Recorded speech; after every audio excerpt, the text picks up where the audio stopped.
یہ جو آپ آج اتنی تیزی سے عالمی حالات بگڑتے ہوئے دیکھ رہے ہیں، اس سے بہت عرصہ پہلے بھی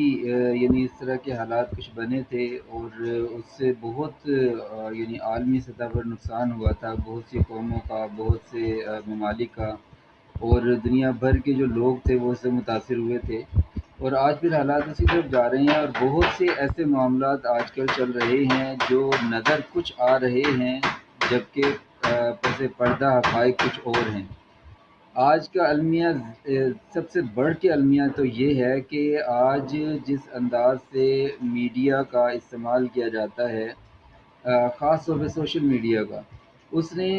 یعنی ہمارے سوچنے سمجھنے کی اور حقائق کو دیکھنے کی اور اس کا تجزیہ کرنے کی اور اس کو سمجھتے ہوئے اپنا یعنی عمل ایک ڈیفائن کرنے کی حص ہی ختم کر دی ہے۔ اللہ تعالیٰ ہمیں محفوظ فرمائے۔